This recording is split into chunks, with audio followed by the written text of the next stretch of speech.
Welcome to the Spirits, Angels, and Guides Oh My podcast, where the supernatural gets real, baby. Hey, Spirit Gang. Welcome back to Spirits, Angels, and Guides Oh My. I'm your host, Nancy Christine Brady. And I'm Tara Diana.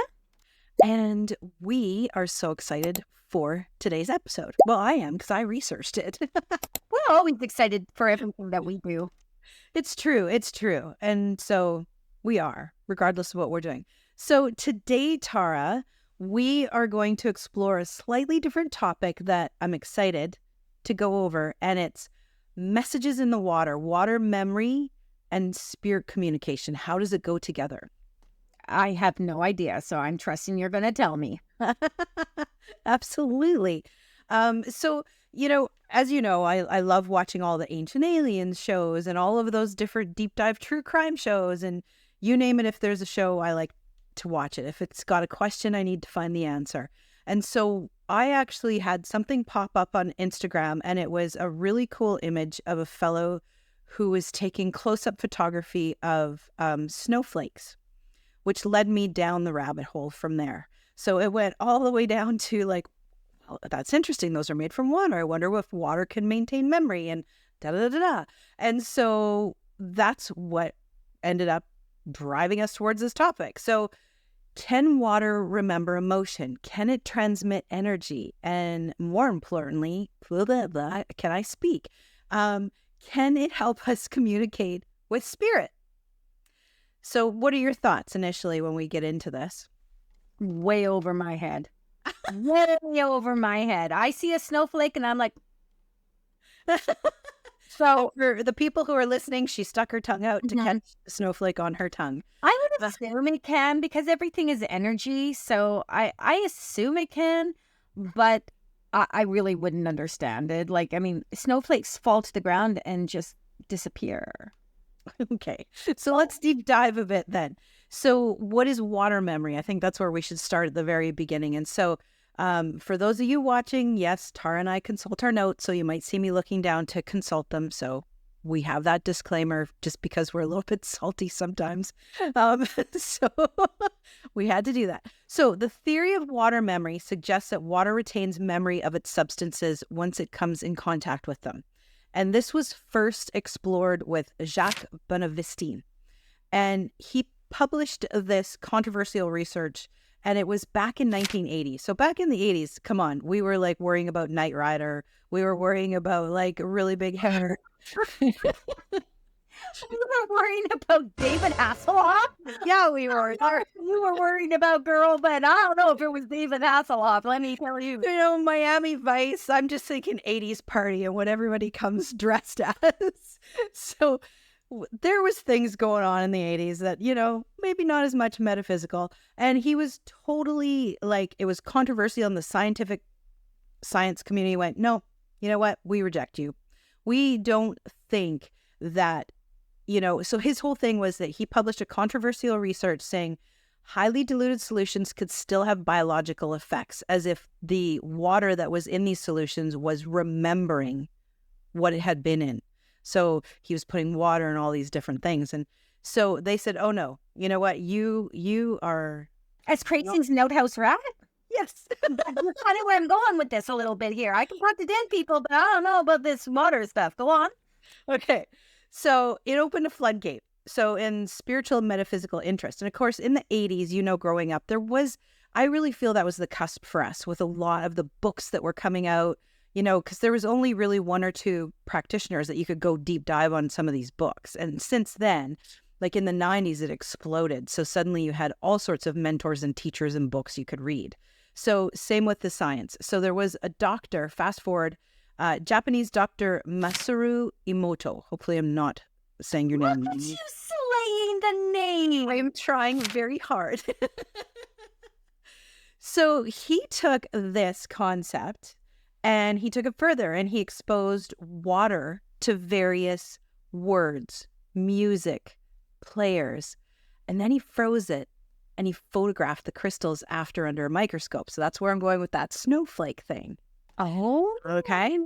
So what he found was water was exposed to words like love or gratitude And those water bits formed into beautiful, intricate crystals that almost look like mandalas. And then there was water exposed to the words hate or anger, or had like really hardcore heavy metal music played. And those formed distorted and chaotic patterns. The water that was prayed over and blessed became noticeably more structured and luminous. So they would take a water that they put hate and anger or heavy metal music on, then they'd pray over it, and then they'd retake the pictures. And it was crazy. Tara, we're going to put a picture in our Instagram, but I sent one to you in a text. So I want you to take a look at those images and tell me what you think.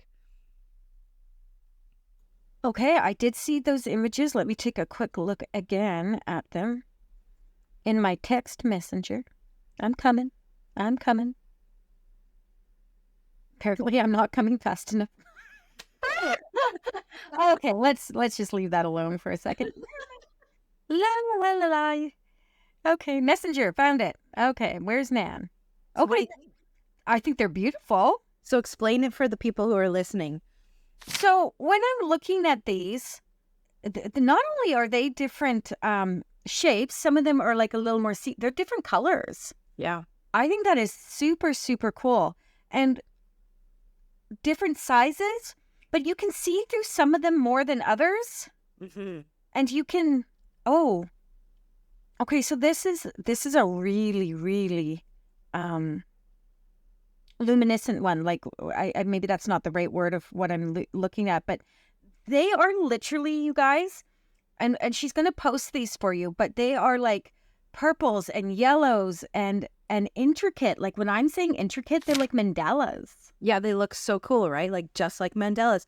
Now tell them a little bit about the dark ones that were subjected to hate and heavy metal. And so when I'm looking at those, I'm looking at the thank you. And compassion. Sorry, I kind of got sidetracked there. They are less intricate and kind of a darker energy, but I'm trying to get this to become bigger for me, Nan, but it won't come bigger for me.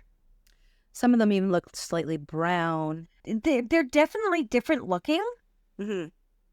But you know, the ones that I'm really drawn to are the ones that have these like a luminous kind of feel, right? Like wisdom and compassion. Those are the ones that draw my attention. The dark ones are just heavy. They're just not, they don't have the same feel. Yeah. Which is crazy weird. Yeah. Crazy weird. But crazy cool, right? But crazy cool. Absolutely. And so for the scientific work that he did, as far as the spiritual implications, that was one thing I found that was really profound, because if water holds this memory, it's also holding intention, it's holding vibration, maybe even consciousness, right? So why does that matter to us? This is where it gets juicy, in my opinion. I was going to say, tell me why this matters, though. Tell me why I need to be up on this. So as intuitive, as mediums, as healers, as all of that, you know, Tara, you and I say this all the time, everything is made of energy. Everything is made of energy. So how does water come into play with this? Well, water is a conduit for energy. Oh, so true. So true. So now we have a scientific sort of image of this. We have a scientific visual of this. So water is everywhere in our bodies. Water is everywhere in our environment. It's even in the air that we breathe. Yeah. So spirits, being energetic beings, imprint their frequency into the water, just like sound or light or intention. Oh my goodness. I mean, that makes absolute sense if you're not thinking about it, it's kind of like, I don't really understand all this. But when you think about it like that, you're like, oh, well, of course. Yeah. Of course. And so think about it. So like there's so many different tools and practices that mediums do. So we've got scrying. We've got, where you gaze into water, or like an obsidian mirror. So you can stare into water to receive visions. Spirit bowls, where you can put water and candles and intentions into it. Ancestral offerings, where you've got water placed on altars. I've even seen things in, I don't want to say the word, but I'm going to exorcisms, or when people have haunted houses where you put water in the corner of the house. and salt, apparently. So water is part of a lot of rituals. Mediumship involves water sometimes for grounding, amplification, or clarification, right? And water is really a lot to do with mental and emotional detoxification. People go to the water Yes. to cleanse. So they'll go and they'll take a nice dip, in the water to let go of feelings and emotions and whatnot. So that leads me to a crazy question. I wonder, when people go and they do the dip and they're leaving all their emotional baggage behind, if the water carries that. Or transmutes it? Well, we would hope, because then the water would be a toxic place. Yeah, because I'm a firm believer that it carries it away. I'm a firm believer that, like even when you are having a bath and you put some Epsom salts in, it pulls that out of you. And I believe it pulls it out of the water in your physical body into the bath water, and then you release all the negative and anything that doesn't serve you, or that your sore muscles or anything like that. That is so cool, because then it goes down the drain. Yes, and gets recycled and cleaned at the little water plant. Okay, I think we're getting crazy now. Yes, that's true. So I really believe that water can carry the vibration of spirit communication, just like a tuning fork can do this, right? Like I had one of my mentors tell me this once, because when we are raising our vibration in our body, we are actually sort of changing how some of the physical, because we are 80% water, right? So I really believe that we are changing some of that physical in order to adjust, if that makes any sense whatsoever. I am here for what you're putting down. Fantastic. Okay, so let's balance the woo-woo with a little bit of science. So water is highly conductive, so it's perfect for carrying subtle electrical signals. It's sensitive to its environment. It reacts to temperature, to sound, even human emotion. Okay. It's programmable. It can hold the imprint of a vibration like crystals can. Okay. So that means that water is basically acting like a spiritual USB drive. So receiving, storing, transmitting frequencies across dimensions. This is very similar to the Lemurian crystals. You know how they have all those lines? Yep. And so they're supposed to have entire stories documented within those lines, and they store the stories, they store the energy. So my question would be, maybe your ancestors are speaking to you through the water in your bath or the tears that you cry, right? She's giggling at me, but this is what you just reminded me of. What? I will never forget a man who did a lot of hypnotherapy work and stuff at the church way back. His name was Andrew something. I can't remember anymore. Well, yeah, I can't remember. But anyway, he told this story about being in the bath and laying in the bath, and he opened his eyes and he looked and there was a tiger coming out of his wall at his bath. I don't know why that just reminded me that, but absolutely, he told this story and I was like there for it. Totally. And I've had some of my most profound meditations in the bathtub. I love a good bath. Like, yeah, you do. I do. Like, lose me for an hour. And I mean, I have a massive, like, 2-person tub. So it fills it right up to the chin, and you are in there with bubble delight. It's beautiful. And so you can do a meditation. It's very profound. I think it just amplifies everything. So I want to give our listeners a little water ritual for spirit connection. Oh, okay. Okay. So I guess we're going to try a little experiment. So this particular spirit water connection, there's 2 I've got. So you're going to fill a clear bowl with spring or filtered water, and you're going to place your hands over the bowl, and you're going to say a prayer or invitation to your spirit guides or loved ones. Excuse me. You can optionally add flower essence or rose water or essential oils if that's your jam. Totally do that. And then I want you to gaze into the water, and I want you to let images and feelings and messages arise from the water.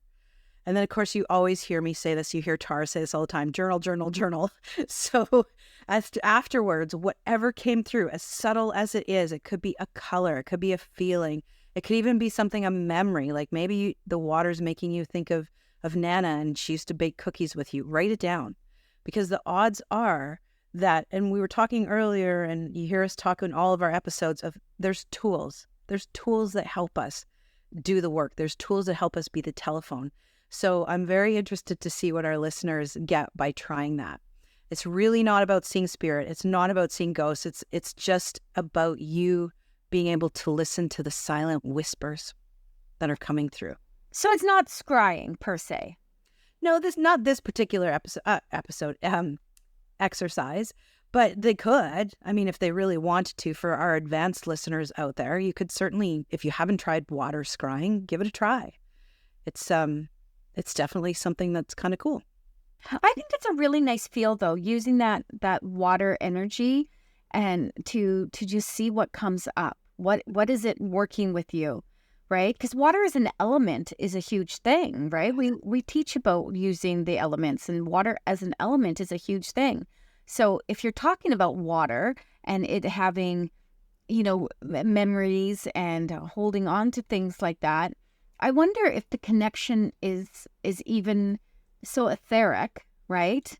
So etheric that it just allows you to bring forth whatever you need to bring forth as well. It's not necessarily, I guess what I'm trying to say is maybe not necessarily about the water itself holding memory. That's a whole different ball game. But what you're using the water to bring forth from your own self, the water is that reflection. Mm-hmm. Yeah. And it's not about spirit. It wouldn't be about bringing a loved one through. No. And, even as you know, Tara, every night when I go to bed, the way that I flush away my day is I meditate with orca energy.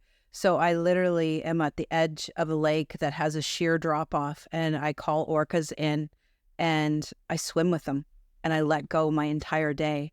And it's the most, it gives me goosebumps to think about it, because they're literally these massive beings swimming next to me, and it's so powerful, and it just clears my day right out, clears my stress away.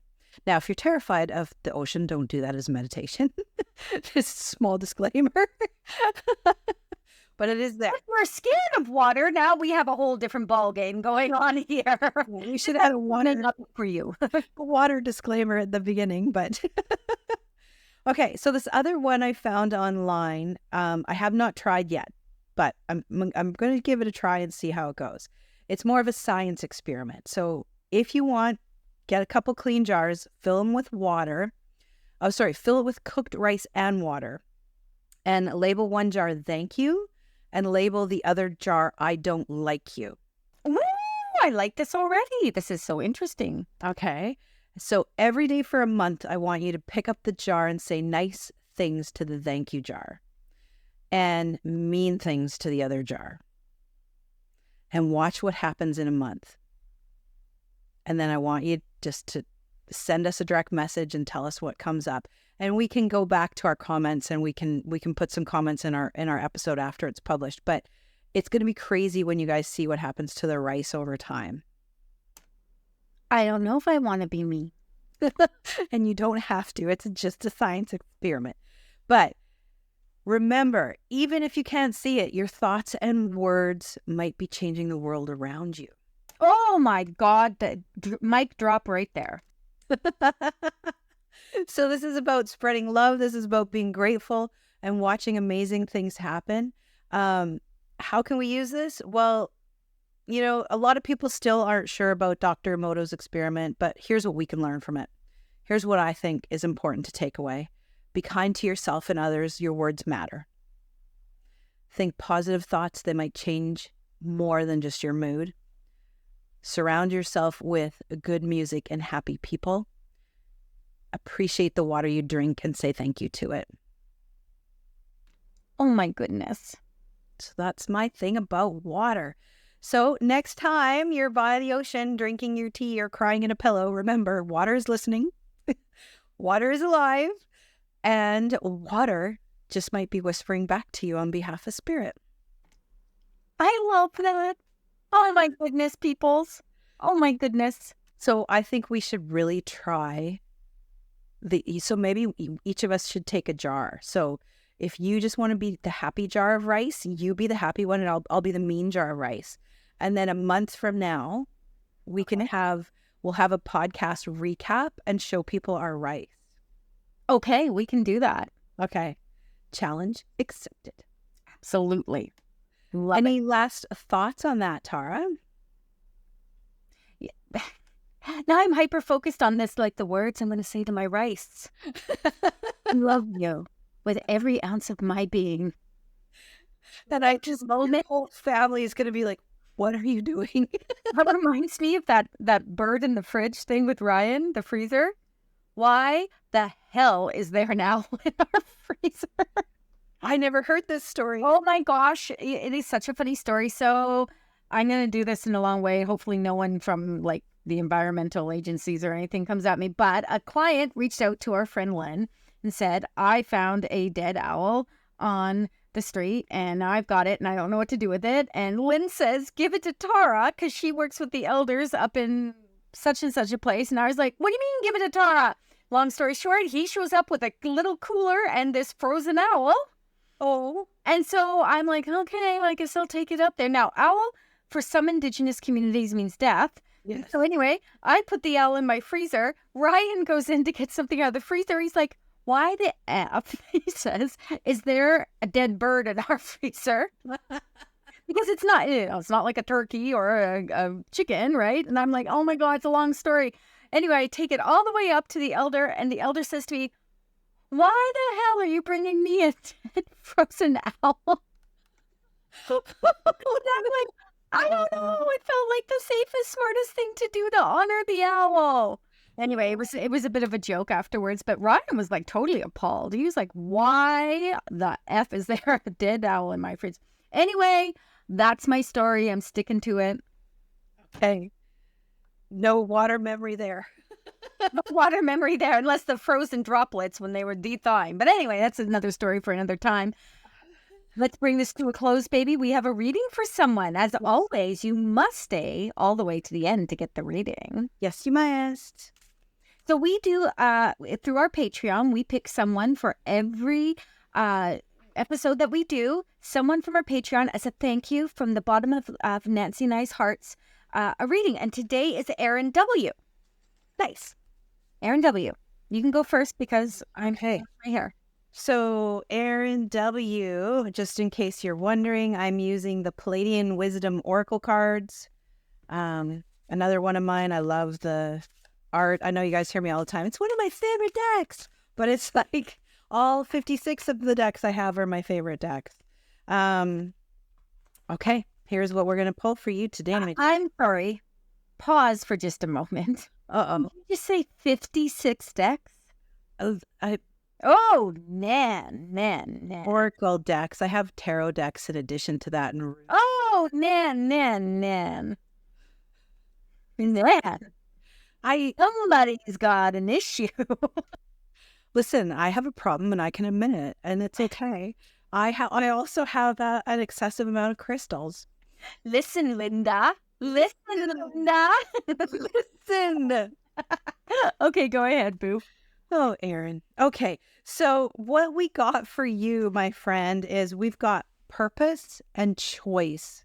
And you can see this beautiful sacred geometry that comes into play with this card. And this is really about, and it's funny, because it's really about choosing your actions wisely. So I'm not sure if my deck was getting a little bit imprinted from the actual podcast, but choosing thoughts, actions, remembering that you are powerful. So what you are putting out to the universe, it is being returned to you tenfold.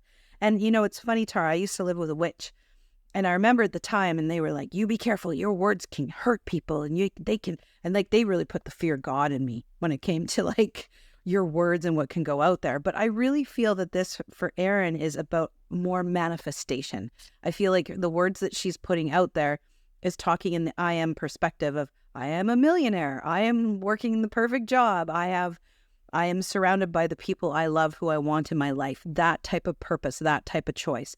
And you're in the cusp of this right now because the energy right now between here and the veil is very, very strong for you. And your guides are standing very strong on the sidelines. So I really feel whatever you put your mind to and whatever you put your words and intention to is going to unfold beautifully for you. So I'm going to leave that with you, Erin. Okay, cray, girlfriend. Okay, Erin, I'm going to show you this. It says stepping through.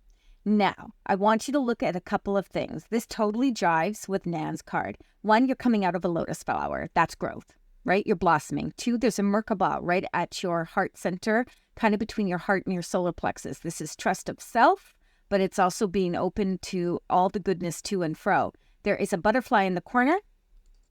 Yep, just wanted to double check. There's a butterfly in the corner, transformation, hummingbird up above, sacral balance. This is talking about stepping through from one phase of your experience, so one era that you've been in, and allowing yourself to move to the next era with ease. This is what we call a true transformation card. It is giving you all the steps.